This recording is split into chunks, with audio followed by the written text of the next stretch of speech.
Rob Rowan here with Mo Gerhardt. Mo, I'm glad you could join me for this. And from what I understand, you're the academic coordinator at Michigan State well, exactly what do you do at Michigan State? At Michigan State, yeah, I'm actually just finishing up my third year there and do academic advising within the Office of Supportive Services. Make sure that the students are meeting those eligibility and graduation requirements. Helping them with class selection and also set up some tutoring for select classes across campus. That's neat. I'm sure that there's a lot of appreciation for that kind of support. Yeah, it's a rewarding job. Get lots of interesting stories on a daily basis and makes it fun to go in the office each day. And what is this about? You live in Michigan. Let's talk about what is it about Cal Ripken? What is it about Cal Ripken? Actually, my dad's side of the family is from Baltimore. He grew up just blocks away from the old Memorial Stadium, and anytime my grandparents still live there, and so it's always a priority to match those trips up with home baseball dates. I got it. I understand that now. And nonetheless, you couldn't have a better role model growing up than Cal Ripken. No, great player. Just like I said, the Iron Man of baseball, no question about it. I got to see him play a lot too. So, and Calgary on your right now, going to your left. Maybe it's backwards. I'm not sure where you're looking at it, but I think Toronto's got their top scoring line right now with Hoo-Ha, Stevens, and Faisal out there. I think they're really going to try to crank up the efforts. But they got to clear it out of here because right now it's in front, and they have a shot off the chair. Wow. I'll tell you what, they're not done yet with that. What an aggressive play by Faisal. I can't believe that actually a charging wasn't called on that off the shot. Yeah. And Falconer puts another shot right off the chair of the goalie. That's one where the ball just happened to hit the goalie. I think he never saw it, but no. Brad Gordon just holding still there, hoping for some help from from Giddings and Hoo-Ha. Rizal puts a shot there off the back post. That's that backhanded chip shot that he has. Look at this. Wow, that was offside. The refs missed that one. Oh, wow. Is that going to be costly for Toronto? I mean, there was an offsides by Bonds. The referees missed it. Faulkner kept coming, and he scores. All right. Wow. Well, 13:35 left in the period. Falconer, and he just put them up 2-0. There was good eye on that. That's one of those where just because of the transition of the play, the referees had to keep their eye on the action down court. Missed that Bonds had actually crossed before Faulkner, and wouldn't you know it, Faulkner just keeps carrying it and scores a goal on the play. So that was Nathan with the assist. That's right. So okay, so 2-0 here. You have to play through those though as a team. Yeah. You know that you never play or you never stop playing until you hear a whistle. Well, I think the Rock had their opportunity with a penalty to the power play, but here they are. Well, we have I think we got an offsetting going here. Okay. I think Faulkner for Calgary. Two penalties. Wow, they're taking the 2 stars off the court of play. Faisal and Faulkner. That's right. The wrong sin bin. Yeah, they start hitting on each other. It could be real trouble there. So that's an interesting call. They do. Is that just rough playing? Is that what they're calling it on? That's what it looks like. And honestly, I didn't see anything too out of the ordinary on that. Well, if you're watching this on X-Able, which is, of course, you have to be. Of course. You know, to see this, and you'll be able to see this and call us up, even though it's in the future, and let us know what happened. I think gameplay might have just been getting a little rough for the referee's liking, and they're going to try to tighten the reins a little bit here and not allow as much contact. But we'll see now. Both teams. I'm sorry, but Toronto's down 2-0. I mean, there's plenty of time left, but I think if you see how offensive-minded Calgary is, and you see how defensive-minded Toronto needs to change and be more offensive-minded. I agree, especially right now, even though it's not an official power play, they're going to be even strength. they need to take this opportunity with Faulkner in the penalty box and really try to get as many shots on goal as possible, because it's just going to be so much tougher when Faulkner's in there. Yeah, he's a dominant figure out there, but I'd say Feisel's been the same thing, so let's just see. But it does open up That's the true. floor. And here he comes. Bond showing off the speed. Bonds with a chance. Oh, he could not get it at the right minute and put it in. I think he had an open goal. That's right. He's really showing off the speed of that wheelchair right there. And that's another factor in this game that's just so huge.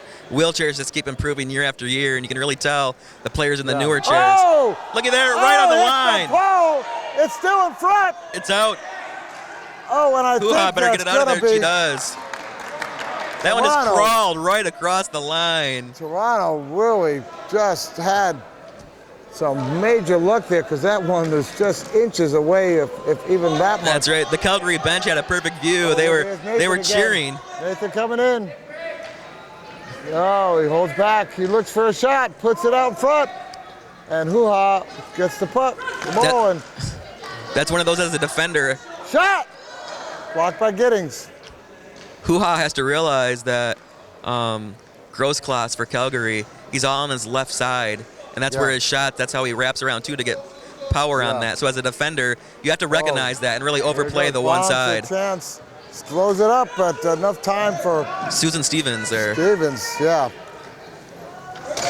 Wow, we're seeing some real action there without the major stars in there. They have about 30 seconds left on those double penalties, those offsetting penalties. Yep, Hoo-Ha has really stepped it up here during this 3-on-3 action. All right. Same thing with Nathan for Calgary. All right, Hoo-Ha. He's going with the sunglasses look today. I guess got to wear shades. Got to wear shades. Bonds with a shot. Follow through. His second of the game. Nathan Grossclass. That was opportunistic, being in the right place at the right time. I'll tell you what, he's been just amazing out there. And there's still 7 seconds left before that penalty is up. But Nathan. And that's a killer for Toronto when, Faulkner's there in the box and Grossclass now getting his second goal. That's just a backbreaker when it's not the number one goal scorer on the other team that's lighting you up. Well, he's 2 goals and assists already in this game, and he's been in all 3 goals. So, I mean, he's been a part of it. So what's that? It's both players are now at full strength. Again, and Toronto trying to clear it out, but it looks like Faisal almost put it back in just when they had it in. There's a stick loose. Looks like Faisal's stick is loose. Don't see that often. Faisal's so strong in those hands, rarely loses the grip on his stick. What are we calling here? The net is net out. Off the post, yep. You know, I'm going to tell you what, I watch a lot of hockey. I've never seen an official pick up a stick and give it back to a player. It's usually like, too bad. That stick is down and you just got to use your chair. That is one of I wouldn't say it's a rule, but that's an understanding within power hockey that the referees, as long as it doesn't take them out of position, they are there to retrieve sticks, as so many players don't have the physical ability to actually pick their own stick up. All right. We have a 3-0 game in the Calgary Selects, which is a select team of people from the different Calgary league there, have been showing why they are number 1 seed. I think you may see Fazal try to really take the rest of this period over, step it up. For better or worse, he sees right now they're down by 3, and he's not going to let that become more than that 3-goal disadvantage. Oh, here come the Selects again with some more pressure. Nathan put a slow roller in there, but it went off the wheels. That goalie once again is taking that goal off the markings on the floor. He's got to be careful. If he does that too many times, the referees can call delay a game, and that'll be a 2-minute penalty. Yes.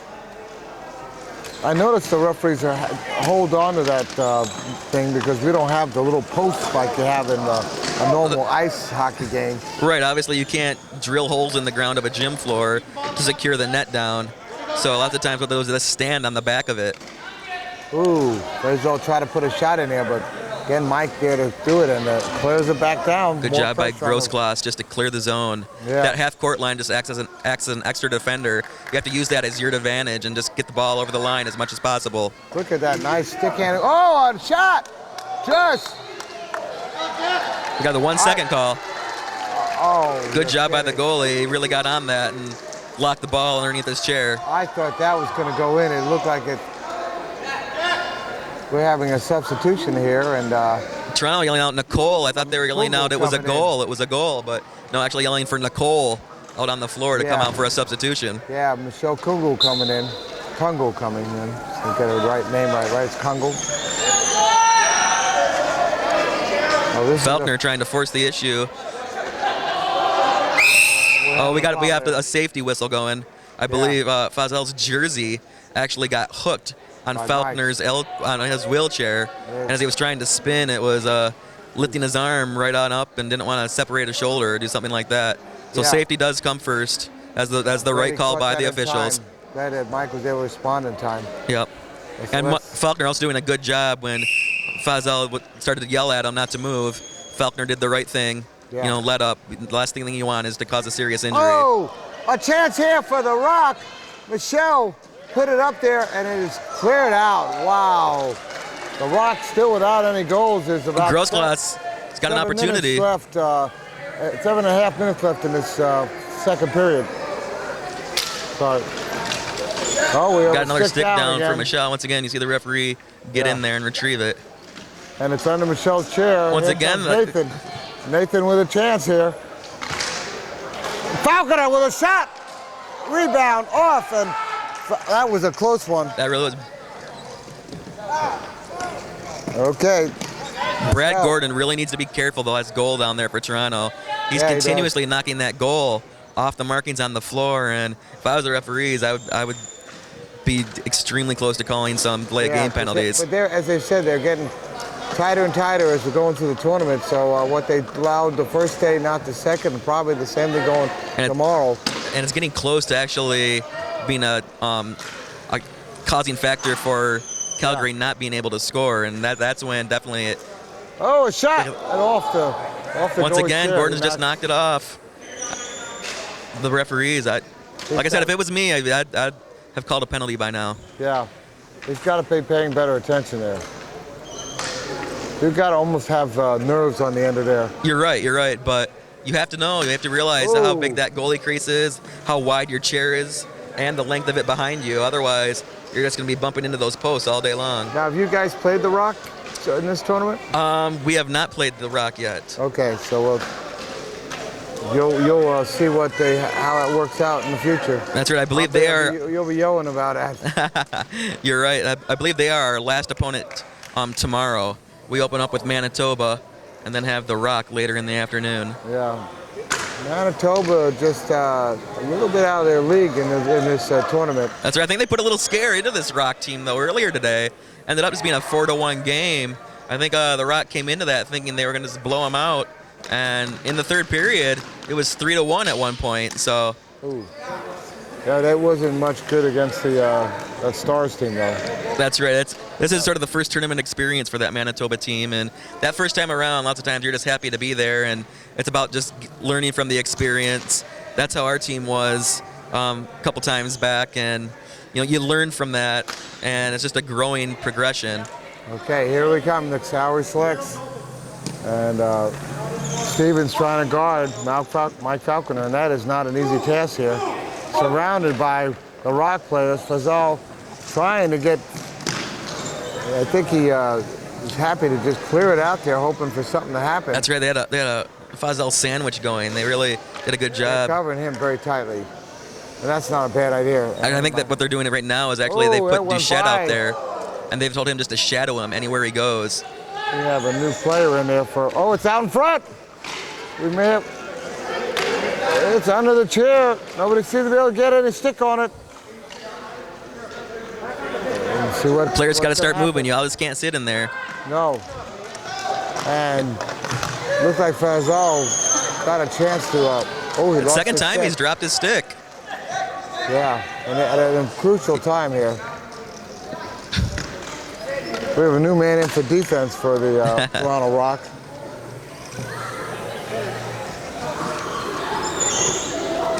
All right, they're in the corner. That's Brian Rakowski, his first tournament, playing defense there. You know what? I think one of the reasons why he stands up on that net is also keep his feet from being run over. Got a point there. Fazal Oh, boy. Nice position by Faulkner, not to allow that dump down. No.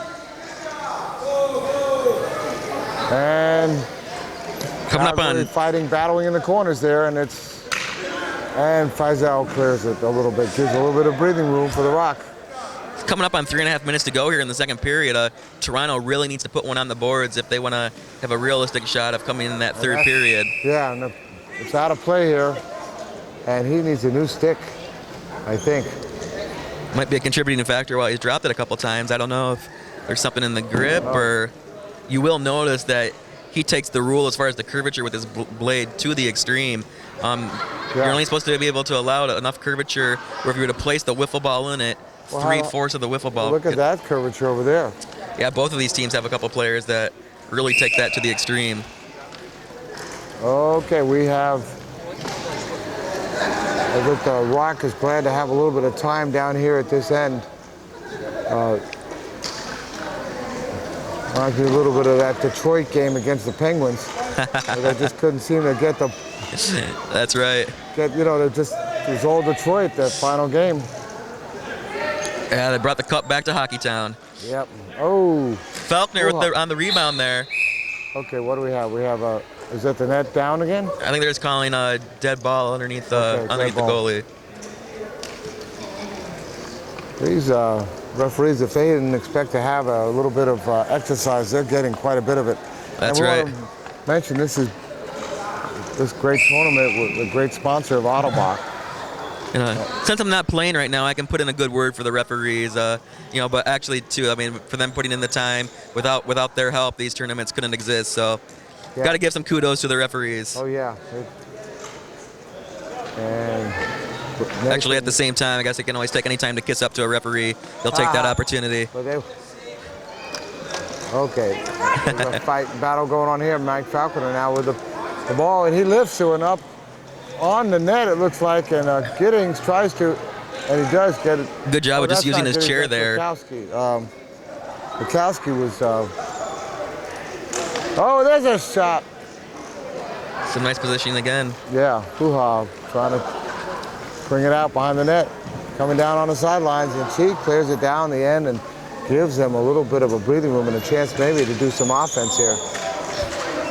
I think if they, like you said, if they could get a goal here with a minute left, it would really give them a little bit of a lift going into the third period. That's right. As you can see, though, I think Calgary is just happy to play a little game of court to court, dumping the ball back in. The clock's their friend at this point. They'll do anything to keep that winding. I don't think, especially in this third period when it comes, you won't see them try to over-pursue too much. Make sure they always keep an eye on Faisal to make sure that he doesn't single-handedly make the Toronto team come back. But otherwise, they're sitting in a very nice position right now going into the third period. Notice there's always someone seeming to shadowing him a little bit. Here comes the Rock. They have an opportunity here. If they had seen Stevens on the right wing there, they might have been able to hit her. She had a good open shot of the net. You're right. We'll see here in the final 20 seconds if they can get anything. Game action's still going. Faisal drops his stick again. Oh, out in front! Looky there. Oh, off of the chair. Watch the backhand. Faisal there it is. Do it with a little bit of time left. Hits a shot. Oh, with 10 seconds, he almost had a goal there. That was Jeff Barrett with a great move there to close that down, and I think that's going to be the end of the second period. Oh, what a heartbreaker. That was so close. Oh, that was close. It shows you how quick it can happen. And that's right. The flip of a switch, the momentum can change. Well, we're going to be right back, and this is a 3-0 game with the Calgary Selects in control of this game at this point. You're on xable.com.